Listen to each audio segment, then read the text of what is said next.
Here we at 4:30, we got the Browns, which sit at 7-7, 12 seed in the AFC, traveling to the Packers, which is at 11-3, the 1 seed in the NFC. Packers favored by 7.5 points on Fox. So again, we're going to go over the injuries real quick, and then I'll give you my analysis on the game, what I think each team's going forward.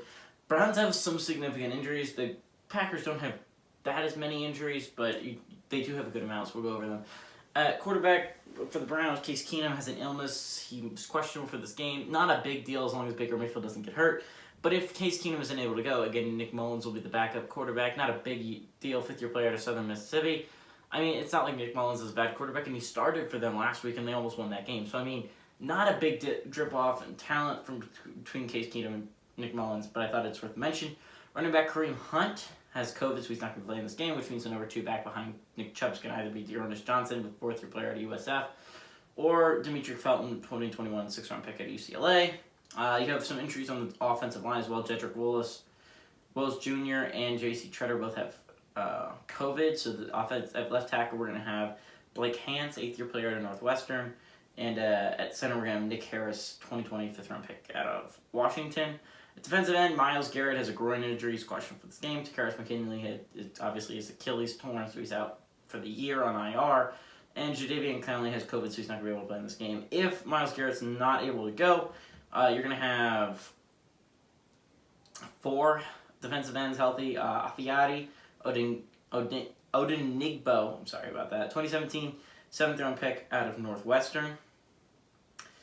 Curtis Weaver, 2020 5th-round pick out of Boise State, that a lot of people might remember was drafted by Miami. He was really hype, and then it just never turned out, simply because of off-field antics. It's going to be interesting, though, if he gets to see where I'm playing down the stretch. He definitely was extremely talented in college. Porter Gustin, 4th-year player at USC, and Joe Jackson, the 2019 5th-round pick out of Miami. It's going to be interesting to see how they get after the passer, especially a passer like Aaron Rodgers, if they do not have if they don't have Myles Garrett. Defensive tackle, you got some injuries as well. Malik Jackson has a knee injury, so he's questionable for this game, but Jordan Elliott and Malik McDowell both have COVID, so they'll be out. If Malik Jackson cannot go, you're going to have starting, likely, 100% Tommy Togiai, 2021 4th-round pick at Ohio State. This is why you picked him. Just in case some bad things happened in the interior line. I really liked Togiai coming out of college. I thought he was a really good player at Ohio State. I remember watching the Buckeyes defense last year. A lot of good players on, again, no first-round picks for sure, but Togiai was definitely he was an impact player on that Buckeyes team. Sheldon Day, if I had to pick another player that would start at defensive tackle, it would be Sheldon Day. And Sheldon Day has starting experience, 2016 4th-round pick at Notre Dame. He was with the Patriots for a long time, and a lot there. And then as a depth, this is interesting. Josiah Bronson, undrafted rookie out of Washington. If you don't know, he was a Saint for a little bit. He's actually seen playing time this year as a Saint with the defensive tackle injuries they've had. They obviously picked him off the Saints practice squad, and now he's going to be starting, or at least be a significant player if Malik Jackson can't go. At weak side linebacker, you have 2 COVID outeds. Mack Wilson and Tony Fields, the second, are both gone with COVID. Now, neither of them started. That was Jeremiah Owusu-Koramoah, 2021 2nd-round pick out of Notre Dame. A lot of people know Jeremiah Owusu-Koramoah because before Michael Parsons took off, he was in the conversation for Defensive Rookie of the Year, but he's still a very, very good player. And as long as he doesn't get hurt, they should be fine at weak side linebacker. But again, that's the problem. If he does get hurt, they're in some serious trouble because they have no Mack Wilson, because they have no Tony Fields for this game. At corner, you're out 2 corners because of COVID, Troy Hill and Greg Newsome. I believe Greg Newsome also has a concussion problem that he's dealing with, so it's not just the COVID issue, but still, he's out on the COVID reserve. So that means obviously Denzel Ward was going to start anyway, 2018 first-round pick out of Ohio State. That's been one of the better corners this year. But outside of him, it was going to be Greg Newsome. Greg Newsome has always been the number 2 corner on this team. Fortunately for them, he's out, so it's likely going to be Greedy Williams, 2019 2nd-round pick at LSU. And then also you lose Troy Hill, which was another key fill-in player, probably your number 3 or number 4 corner, respectively, which means in nickel sets, if you're not going to use a safety there, which, I don't know, you got some serious safety injuries as well, you're going to have to either go with A.J. Green, 2nd-year player at Oklahoma State, or Herb Miller, 2nd-year player at Florida Atlantic. We'll see which one of them gets the nod at the little nickel position. We'll see. Strong safety, you have Ronnie Harrison out with COVID. So starting there is likely going to be Grant Delpit, 2020 second round pick out of LSU. Again, Grant Delpit was very hyped coming in, and then immediately really got hurt and hasn't done all that much this season.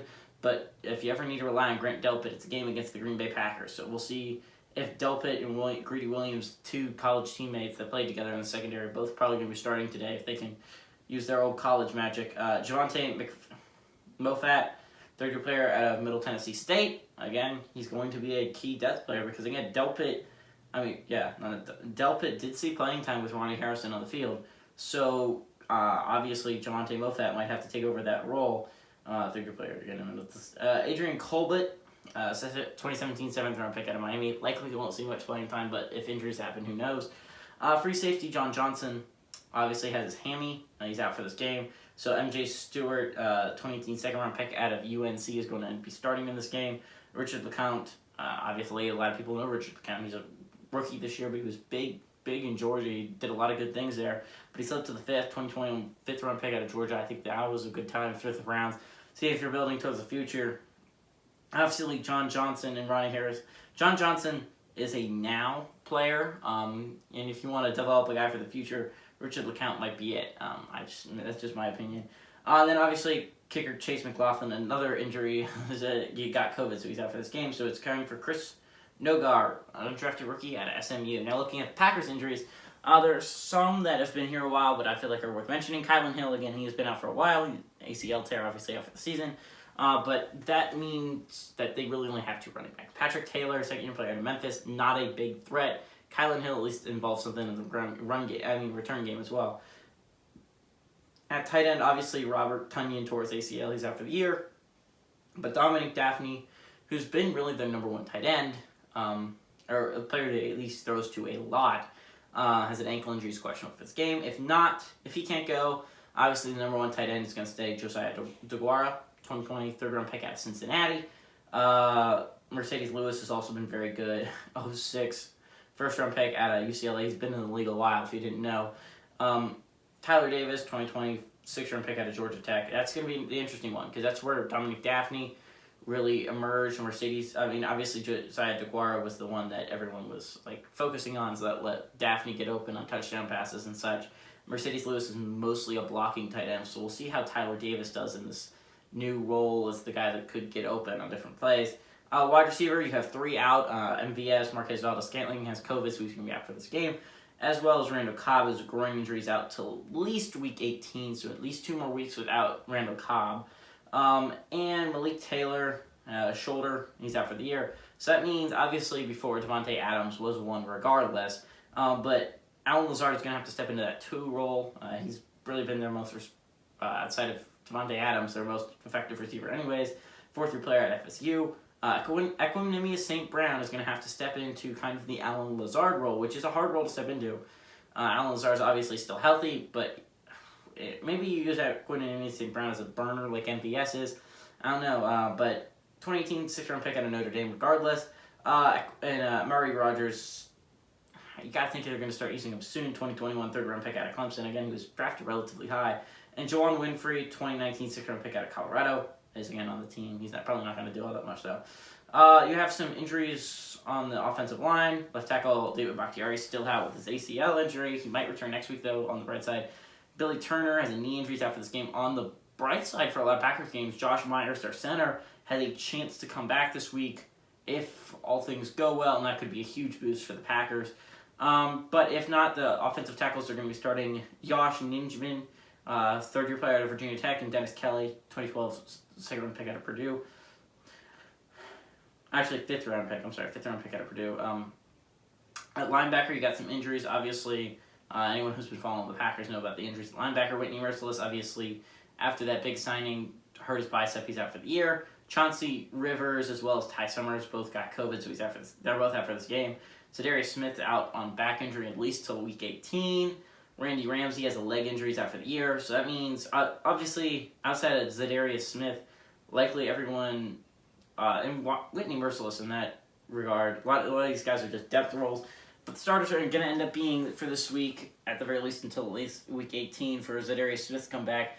Preston Smith, obviously, big name, 2015 second-round pick out of Mississippi State. Devondre Campbell, which has kind of been a player that has popped up unexpectedly, kind of thanks to Zadarius Smith and Whitney Merciless' injury. But regardless, he's been really good. 2016 fourth-round pick out of Minnesota. Chris Barnes, likely a guy that Zadarius was... I'm going to have to pick between starting Devondre Campbell or Chris Barnes. I'm going to take Devondre Campbell 10 times out of 10. Again, he has been a good player this year for them. Chris Barnes, third-year player to UCLA, and then Rashawn Gary will be the starter 2019 first-round pick in Michigan. The depth players, you got Tim Galliai, second-year player at Utah State. Oren Burks, 2018 third-round pick out of Vandy. Isaiah McDuffie, 2021 sixth-round pick out of Boston College. And Jonathan Garvin, 2020 seventh-round pick out of Miami. Those are our depth linebackers, if you're wondering. At corner, again, you only have one real injury, but I feel like it's worth mentioning. It's, again, one of the best corners in all football, Jair Alexander. Shoulder, AC joint, he's out one more week this week, and he has a possibility of returning next week. That would be huge for this Packers defense down the stretch. I think you might, if your Packers, consider resting him for the rest of the regular season so he's fresh for the postseason, or maybe start in the last game so he could get his feet back under him and just give an extra week to recover, because it would be huge for this team. Again, you have some two solid corners in Eric Stokes, who's been a godsend from first-round pick from Georgia. Kevin King has been solid, 2017 second-round pick out of Washington. Rasul Douglas has really emerged as a really good number 3 corner, 2017 third-round pick out of West Virginia. Chandon Sullivan's another good player, fifth-year player out of Georgia State. And then Isaac Yiadom, obviously a big-time name from the Jaguars and the Broncos. 2018 third-round pick out of Boston College, and Shamar Charles. This is just a guy that's probably on the roster until Jair Alexander comes back, but he was at least a fifth-round pick this year, 2021 fifth-round pick out of App State. So this is the Browns season, right? It's insane that we're saying this, because last week we were talking about the Browns could take in the lead in the division with a win last week. But this is kind of the Browns season. If you lose this game, Browns, you're out. I'm sorry, you're 7-8. The team, I don't see you making a wild card at 7-8, by the way. I just like to point out, too many good wild card teams. Colts, Ravens, Bills, Chargers. I mean, there's too many good wild card teams to make me think that 8-loss team's going to make it at 9-8 if you lose this game. And especially with the Dolphins on their hot streak, I don't see... Plus, you're not better than the Dolphins. Like, if you lose this game and the Dolphins lose, I still see the Dolphins have a better record. They have the tiebreakers against you, and I don't know. I just feel like the Dolphins have a better shot at making it than you do. Browns. This is the Browns season, right? You still have a chance at the championship, right? You can still get the AFC North. That is still a possibility. But you need to win this game. This is a must-win for the Browns. Obviously, it's not as big of a deal as the Packers, since the Buccaneers decided to lose badly to the Saints last week, and the Cardinals decided to give them some wiggle room as well. Cowboys are the team closest on their heels, and they don't have a head-to-head over the Cowboys like the Buccaneers do, so at least that's the team you got to be worried about if you're the Packers. The Cowboys are slowly closing in there. They've locked up they've locked up a playoff spot, Dallas has. They haven't locked up the division yet. You're the only team that's locked up a division, as I know of. I believe that's correct. So this is huge for both teams. Packers really want to obviously make the path to Super Bowl through Lambeau. That's the ideal scenario for Packers fans. But I think this is a must-win game for Cleveland, but I really wish COVID hadn't hit them as hard as they did, because I think if they have Baker Mayfield last week, even if they just have Baker Mayfield, I feel like they win that game. No offense to Nick Mullins, but I feel like if you have Baker Mayfield, you can win that football game, and it really, really sucks for the Browns that they weren't able to win that one, because you win that one, again, you take the division lead, and we're having a whole different conversation about the Browns. Are they getting hot heading into the playoffs? They lose that game instead because they don't have Case Keenum or Baker Mayfield, and just automatically they end up really being eliminated from the playoff picture for at least until you can get a big-time win. Unfortunately for the Browns, again, you need a big-time win here, and I just don't think you can get it against the Packers. It's just not a possibility. Give me the Browns to lose this one by more than 7.5 points. Give me the Packers to win.